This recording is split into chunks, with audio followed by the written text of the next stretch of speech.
അല്ല, ഞാനെന്താ കാണുന്നത്? നിങ്ങളല്ലേ കാണുന്നത്? നിങ്ങൾക്കെതിരെയല്ലേ വലിയ ആരോപണം വന്നിട്ടുണ്ട്. നിങ്ങളാണല്ലോ അതിനെപ്പറ്റി കാണുകയാണ്. നിങ്ങളതിന് പ്രതികരിച്ചതായിട്ട് ഞാൻ കാണുന്നുണ്ട്. അപ്പോൾ ഏതെല്ലാം തലത്തിലേക്ക് കാര്യങ്ങൾ എത്തുന്നു എന്ന് മാത്രം നിങ്ങൾ ആലോചിച്ചാൽ മതി. അത്രയേ ഉള്ളൂ. സ്വയം ആള് പരിഹാസ്യനാകാൻ തീരുമാനിച്ചാൽ പിന്നെ അതിന് മറ്റൊരാൾക്കും അദ്ദേഹത്തെ രക്ഷിക്കാനാവില്ല. സ്വയം തന്നെ ഇങ്ങനെ ചില കാര്യങ്ങൾ വിളിച്ചു പറയുന്ന നില വരുമ്പോൾ എല്ലാവരും അതൊരു പരിഹാസത്തോടെ കാണുന്ന നിലയാണ് ഉണ്ടാവുക. ദേശീയപാതാ വികസനം നല്ല രീതിയിൽ പുരോഗമിച്ചുകൊണ്ടിരിക്കുകയാണ്. ഇത് നിർഭാഗ്യകരമായ ഒരു ചില സംഭവങ്ങൾ ഉണ്ടായി എന്നത് ശരിയാണ്. അപ്പോൾ അതുമായി ബന്ധപ്പെട്ട് വിശദമായി ദേശീയപാതയുമായി ചർച്ച ചെയ്തുകൊണ്ട് തന്നെ പ്രശ്നങ്ങൾ പരിഹരിക്കുന്നതിനുള്ള നടപടികളാണ് സ്വീകരിച്ചു പോകുന്നത്. ഇതിൽ ഒരു കാര്യം കാണേണ്ടത്, നമ്മുടെ ഭൂപ്രകൃതിക്കനുസരിച്ചുള്ള സൗകര്യങ്ങൾ, അതിനുള്ള പ്രതിരോധ നടപടികൾ സ്വാഭാവികമായും സ്വീകരിക്കേണ്ടതായിരുന്നു. അതിൽ വീഴ്ചകൾ സംഭവിച്ചിട്ടുണ്ടോ അതും ദേശീയപാത അതോറിറ്റിയായിട്ട് കൂടുതൽ ചർച്ചകൾ നടത്താൻ പോവുകയാണ്. ഗവൺമെന്റ് അതിൻ്റെ മറ്റ് ബന്ധപ്പെട്ട നടപടികൾ സ്വീകരിക്കുകയാണ്.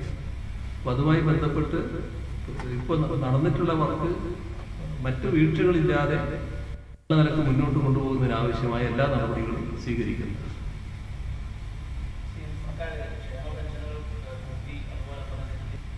ഞങ്ങൾ സാധാരണ പറയുന്ന കാര്യങ്ങളെല്ലാം നടപ്പാക്കാറാണ് ശീലം. പക്ഷെ ഇപ്പോൾ അതിനെപ്പറ്റി ഒന്നും പറയാനില്ല. അതേതായാലും നടപ്പാക്കാനുള്ളൊരു പദ്ധതി തന്നെയാണ്.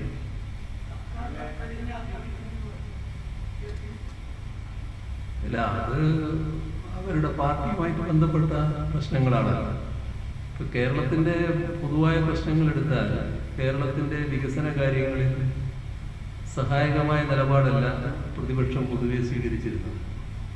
നേരത്തെ പറഞ്ഞ കേരളത്തോട് കേന്ദ്രം കാണിക്കുന്ന അവഗണന, അത്തരം കാര്യങ്ങളിലൊക്കെ നമ്മൾ ഒറ്റക്കെട്ടായി നിന്നുകൊണ്ട് അതിനെ പ്രതിരോധിക്കുകയായിരുന്നു വേണ്ടത്. ആ ഘട്ടത്തിലൊന്നും അതിനവർ തയ്യാറായില്ല എന്നത് നമ്മുടെ അനുഭവത്തിലുള്ളതാണ്. ഒന്നിച്ച് അത്തരം പ്രതിഷേധങ്ങൾ ഉയർത്തുന്നതിന് തയ്യാറായില്ല. സമാന്തരമായി പ്രതിപക്ഷം അത്തരം നടപടികൾ സ്വീകരിക്കാൻ തയ്യാറായില്ല. 2016 മുതൽ 2021 വരെയുള്ള ആ കാലയളവിൽ സംഭവിച്ച കാര്യങ്ങൾ എല്ലാവർക്കും ഓർമ്മയുള്ളതാണ്. ഈ കഴിഞ്ഞ ലോക്സഭാ തെരഞ്ഞെടുപ്പിന് മുൻപ് വരെയുള്ള കാലഘട്ടത്തിൽ ലോക്സഭയിൽ നമ്മുടെ സംസ്ഥാനത്തിന്റെ പ്രശ്നങ്ങൾ ഉയർത്തുന്ന കാര്യത്തിൽ നമ്മുടെ സംസ്ഥാനത്തിനെതിരായുള്ള നിലപാട് സ്വീകരിക്കുന്ന നിലയായിരുന്നു UDF കൂടുതലെടുത്തിരുന്നത്. ഇപ്പൊ ചെറിയൊരു മാറ്റം അതിന് വന്നിട്ടുണ്ട്. ഈ കഴിഞ്ഞ ദുരന്തഘട്ടത്തിലൊക്കെ ഒന്നിച്ചു നിൽക്കാനും ശബ്ദമുയർത്താനും ഒക്കെ തയ്യാറായി എന്ന കാണാതെയല്ല ഞാൻ പറയുന്നത്. പക്ഷേ വലിയ ദുരന്തഘട്ടത്തിൽ കേരളത്തിനെതിരെയുള്ള നിലപാട് സ്വീകരിക്കുന്ന നില സ്വീകരിച്ചു. മാത്രമല്ല, കേരളത്തെ സഹായിക്കാത്തതിനെതിരെ കേരളം വലിയ തോതിൽ ശബ്ദിക്കുമ്പോൾ അതിനെതിരെ ഒരു പ്രവർത്തനവും നടത്താൻ പ്രതിപക്ഷം തയ്യാറായി. ആ ഘട്ടത്തിലൊക്കെ കേന്ദ്ര ഗവൺമെന്റിനോടൊപ്പം നിൽക്കുന്ന സമീപനമായിരുന്നു. അത് 2021 നിയമസഭാ തെരഞ്ഞെടുപ്പിന്റെ മുന്നിലുള്ള കാലയളവ് പ്രത്യേകം ശ്രദ്ധിച്ചാൽ കാണാൻ കഴിയും. അങ്ങനെയൊരു നിലപാടാണ്. ഇപ്പൊ രണ്ടു കൂട്ടരും ചേർന്നുകൊണ്ട് LDF-നെയും LDF സർക്കാരിനെയും ആക്രമിക്കുന്ന ഒരു നില എന്ന നിലയിലേക്കാണ് കാര്യങ്ങൾ ആ ഘട്ടത്തിൽ എത്തിച്ചേർന്നത്. അതിൻ്റെയൊക്കെ സ്വാഭാവിക പരിണാമങ്ങൾ ഓരോ പാർട്ടിക്കും സംഭവിക്കുമെന്ന് കണ്ടാൽ മതി. നമ്മൾ അത്രയും അതിനെപ്പറ്റി കാണേണ്ടത്.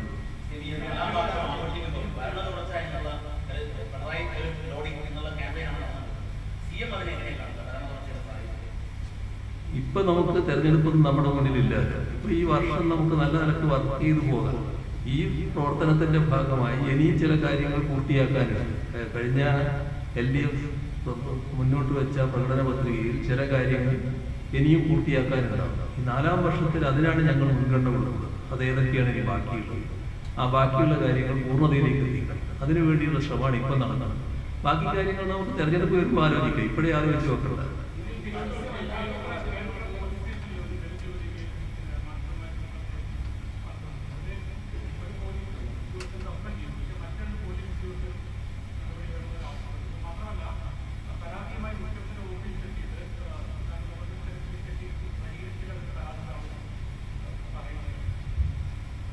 അതിൽ ഒരു സംഭവം ഉണ്ടാകുന്നത് ഈ സംഭവിക്കാൻ പാടില്ലാത്തൊരു കാര്യമാണ്. ആ പോലീസ് സ്റ്റേഷനിൽ അവരെ പാർപ്പിച്ചു, അവരോട് മോശമായി പെരുമാറിയത്.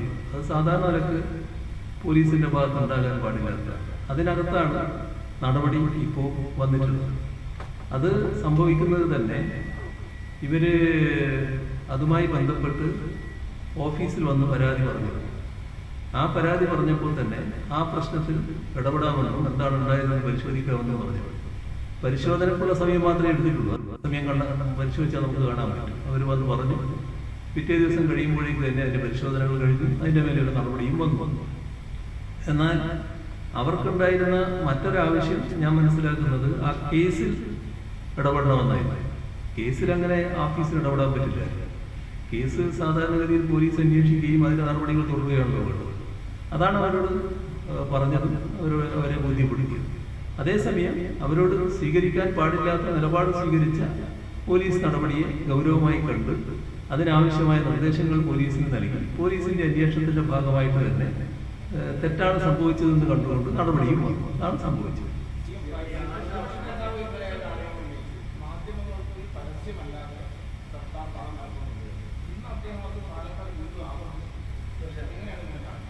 അല്ല, ഞാനെന്താ കാണുന്നത്? നിങ്ങളല്ലേ കാണുന്നത്? നിങ്ങൾക്കെതിരെയല്ലേ വലിയ ആരോപണം വന്നിട്ടുള്ളത്. നിങ്ങളാണല്ലോ അതിനെപ്പറ്റി കാണുകയാണ്. നിങ്ങളതിന് പ്രതികരിച്ചതായിട്ട് ഞാൻ കാണുന്നുണ്ട്. അപ്പോൾ ഏതെല്ലാം തലത്തിലേക്ക് കാര്യങ്ങൾ എത്തുന്നു എന്ന് മാത്രം നിങ്ങൾ ആലോചിച്ചാൽ മതി. അത്രയേ ഉള്ളൂ. സ്വയം ആള് പരിഹാസ്യനാകാൻ തീരുമാനിച്ചാൽ പിന്നെ അതിന് മറ്റൊരാൾക്കും അദ്ദേഹത്തെ രക്ഷിക്കാനാവില്ല. സ്വയം തന്നെ ഇങ്ങനെ ചില കാര്യങ്ങൾ വിളിച്ചു പറയുന്ന നില വരുമ്പോൾ എല്ലാവരും അതൊരു പരിഹാസത്തോടെ കാണുന്ന നിലയാണ് ഉണ്ടാവുക.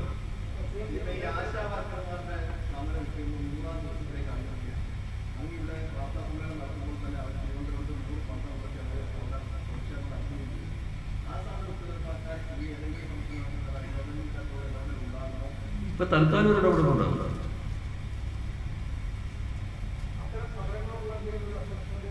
ഒരസഹിഷ്ണുതയില്ല. സമരത്തിന്റെ വഴി നടക്കട്ടെ. നമ്മൾക്കായിട്ട് ഇപ്പൊ ഒത്തുതീർപ്പിന് ഒന്നും ശ്രമിക്കാൻ കഴിയില്ല. ശ്രമിച്ചതിന് ഫലമുണ്ടായില്ല. അതുകൊണ്ട് തന്നെ ഇപ്പൊ വേറെ ശ്രമമൊന്നും ഉണ്ടാവില്ല.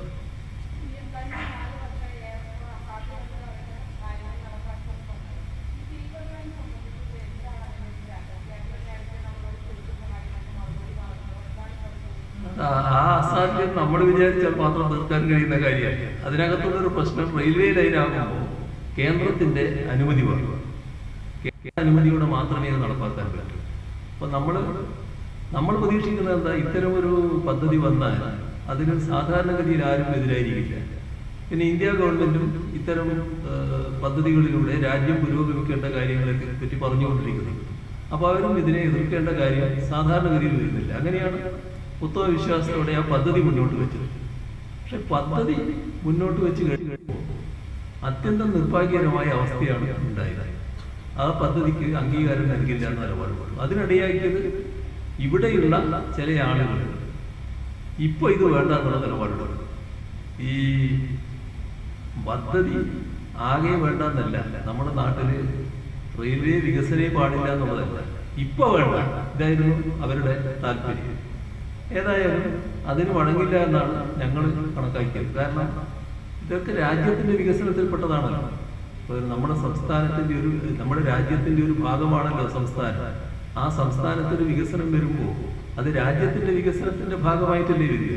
അതിന്റെ കൂടെ കേന്ദ്ര ഗവൺമെന്റ് നിൽക്കുമല്ലോ എന്നാണ് ഞങ്ങൾ കരുതിയത്. പക്ഷേ ഈ പറഞ്ഞ വികസന വിരുദ്ധരുടെ കാഴ്ചപ്പാടിനോടൊപ്പം നിൽക്കുന്ന കാഴ്ചയാണ് നമുക്ക് കാണാൻ കഴിയുന്നത്. അത് തീർത്തും രാഷ്ട്രീയമായി എന്ന് പറയുന്നതിന്റെ പിന്നിലുള്ള ഒരു രാഷ്ട്രീയമുണ്ട്. ആ രാഷ്ട്രീയത്തിനോടൊപ്പം അവർ അവിടെ നിൽക്കട്ടെ തൽക്കാലം നമ്മൾ നിശ്ചയിച്ചു. കുറെ ശ്രമങ്ങൾ നടന്നിട്ട് ഒന്നും ഫലപ്രദമാകുന്നില്ല എന്ന് പറഞ്ഞ് കണ്ടപ്പോൾ വെറുതെ അതിനുവേണ്ടി സമയം കളയണ്ടായിരുന്നു. അവിടെ തൽക്കാലം അവിടെ നിർത്തിവെച്ചു. കുറച്ച് നാൾ കഴിഞ്ഞപ്പോൾ നമ്മുടെ ബഹുമാനായ ഈ ശ്രീധരൻ ഒരു നിർദ്ദേശം മുന്നോട്ട് വെച്ചു. ഇതേ പദ്ധതി തന്നെ അദ്ദേഹത്തിൻ്റെതായ കാഴ്ചപ്പാടിൽ ഇങ്ങനെ നടപ്പാക്കാമെന്ന് പറഞ്ഞുകൊണ്ടൊരു നിർദ്ദേശം വന്നു. ആ നിർദ്ദേശത്തോട് നേരത്തെ ഉള്ളതിൽ ചില വ്യത്യാസങ്ങളുണ്ടെങ്കിലും ഞങ്ങൾക്ക് അതിനോട് വലിയ വിയോജിപ്പുണ്ടായില്ല. ഇതിന്റെ സമീപനം എന്താണെന്ന് അറിയണമല്ലോ. വെറുതെ അതുമായിട്ട് പുറപ്പെട്ടിട്ട് കേന്ദ്ര ഗവൺമെന്റ് അംഗീകാരം തരത്തിലേക്ക് പുറപ്പെട്ടിട്ട് കാര്യമില്ല. അതുകൊണ്ട് ആ പദ്ധതിയെ പറ്റി നിങ്ങളുടെ അഭിപ്രായം എന്താണെന്ന് പറയണം എന്നത് കേന്ദ്ര ഗവൺമെന്റ് അടുത്ത് അറിയിച്ചു. ഞാൻ നേരിട്ട് പോയി സംസാരിക്കാൻ പറ്റിയില്ല. പക്ഷേ റെയിൽവേ മന്ത്രിയുമായിട്ട് തന്നെ ഞാൻ സംസാരിച്ചു. നമ്മുടെ ഡൽഹിയിലുള്ള നമ്മുടെ പ്രതിനിധി KV തോമസിനോട് അദ്ദേഹത്തെ കാണാൻ ഈ ശ്രീധരന്റെ പ്രപ്പോസൽ കൊടുക്കാനും പറഞ്ഞു. അങ്ങനെ അത് കൊടുത്തു. ശബ്ദമേ ഇല്ല. നമ്മൾ വിചാരിച്ചാൽ മാത്രം നടപ്പാക്കാൻ കഴിയില്ല. കേന്ദ്രത്തിന്റെ അനുമതിയില്ലാതെ റെയിൽവേ എന്ന രംഗത്ത് അപ്പൊ അതവിടെ കിടക്കുകയാണ്. ഇത് എല്ലാ കാലത്തും ഇങ്ങനെ നിൽക്കുമെന്നൊന്നും ആരും കാണുന്നില്ല. ഏതായാലും നമ്മുടെ നാടിന്റെ റെയിൽവേ വികസനം യാഥാർത്ഥ്യമാകാതിരിക്കാൻ കഴിയില്ല. ഇന്നല്ല നാളെ ആവുമെന്ന് മാത്രം. അത്രേ നമ്മൾ കാണേണ്ടത്. അല്ല,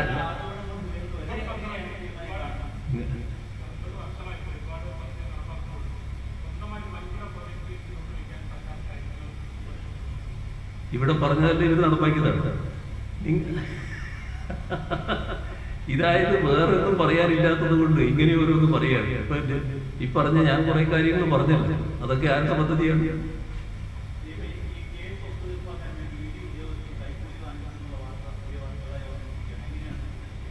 ഇത് ഗൗരവമുള്ള കാര്യമാണ്. ആ ഗൗരവമുള്ള കാര്യം ഞാൻ കാണുന്നത് ഇ ഡിയെ സംബന്ധിച്ച് നേരത്തെ തന്നെ ചില പരാതികളൊക്കെ കേൾക്കുന്നുണ്ടായിരുന്നു. പലതരത്തിലുള്ള പരാതികൾ. അതിൽ സാമ്പത്തിക ക്രമക്കേടിനെ കുറിച്ച് അടക്കമുള്ള വർത്തമാനങ്ങൾ കേൾക്കുന്നുണ്ടായിരുന്നു. പക്ഷേ ഒരു തെളിവോടുകൂടി ആരും വന്നിരുന്നില്ല. എന്നാൽ മറ്റു തരത്തിലുള്ള ഒട്ടേറെ ഇടപെടലുകൾ ഇ ഡിയുടെ ഭാഗത്ത് ഉണ്ടാകുന്നു എന്നുള്ളത് പൊതുവെ എല്ലാവർക്കും അറിയാവുന്ന കാര്യമാണ്. ഇപ്പോഴും കയ്യോടെ പിടിക്കപ്പെട്ടിരിക്കുകയാണ്. ഇത് ഒരു കേന്ദ്ര അന്വേഷണ ഏജൻസിയുടെ വിശ്വാസ്യതയെ നല്ല രീതിയിൽ ബാധിക്കുന്ന ഒരു കാര്യമായിട്ടാണ് വന്നിട്ടുള്ളത്.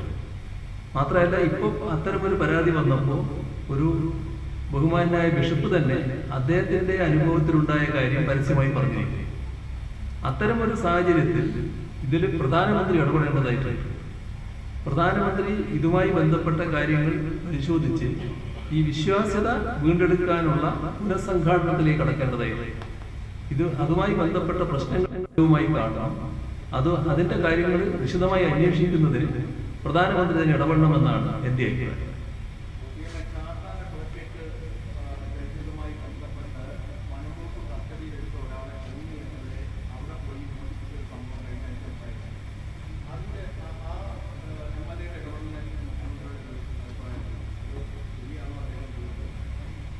ആർക്കും നിയമം കയ്യിലെടുക്കാനുള്ള അവകാശമില്ല. അത് നിയമത്തിൻ്റെതായ വഴിക്ക് പോകണം. അതാണ് സാധാരണഗതിയിലുള്ള ഒരു മാർഗം.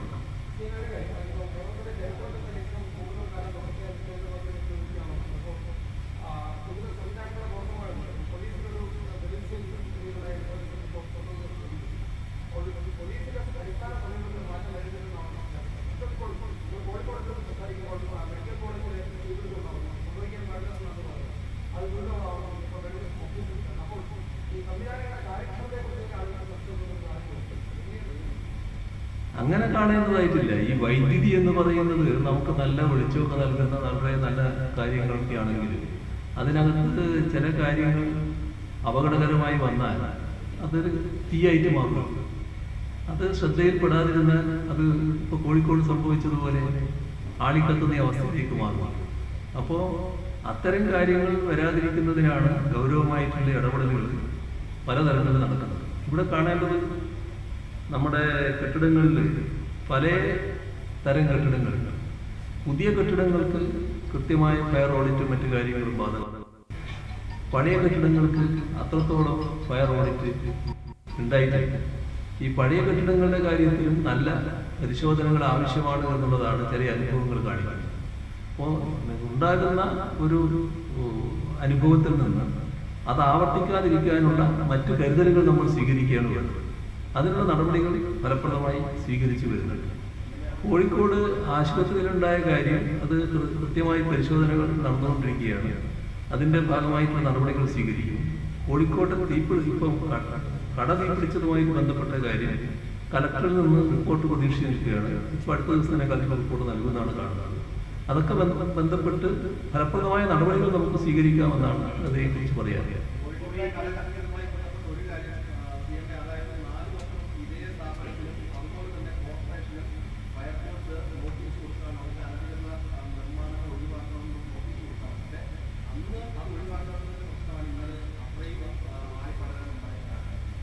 നാല് വർഷത്തിന് ശേഷമുള്ള കെട്ടിടാണെന്ന് തോന്നുന്നില്ല. ആ ശരി.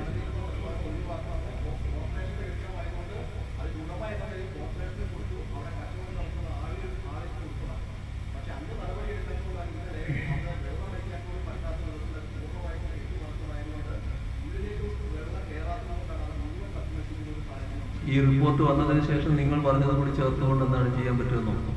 അതാണ്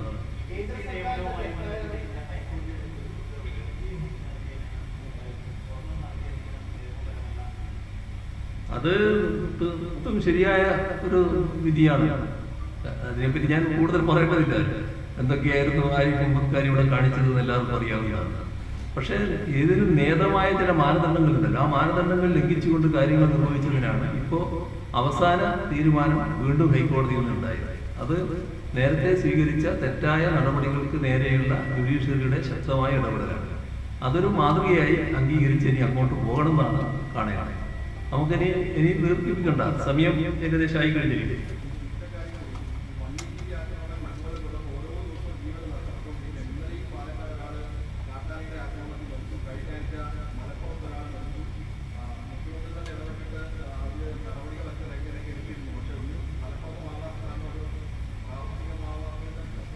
ഇതോടെ നമുക്ക് അവസാനിപ്പിക്കുക. ഇതിൽ ഫലപ്രദമായ നടപടികൾ സ്വീകരിച്ചുകൊണ്ടിരിക്കുകയാണ്. ഒട്ടേറെ നടപടികൾ സ്വീകരിച്ചിട്ടുണ്ട്. അതിന്റെ തുടർച്ച നല്ലതുപോലെ ഉണ്ടായിക്കൊണ്ടിരിക്കുകയാണ്. വന്യമൃഗങ്ങളുടെ കാര്യത്തിൽ ഏറ്റവും പ്രധാനം നമ്മുടെ നാട്ടിൽ ജനങ്ങളുടെ ജനസംഖ്യാ നിയന്ത്രണം നല്ലതുപോലെ വന്നിട്ടുണ്ട്. പക്ഷെ വന്യമൃഗങ്ങൾ ഇഷ്ടം പോലെ വർദ്ധിച്ചുകൊണ്ടിരിക്കുകയാണ്. അതിന്റെ നിയന്ത്രണത്തിന് ആവശ്യമായ ചില കാര്യങ്ങൾ കൂടി പ്രാവർത്തികമാക്കേണ്ടതുണ്ട്.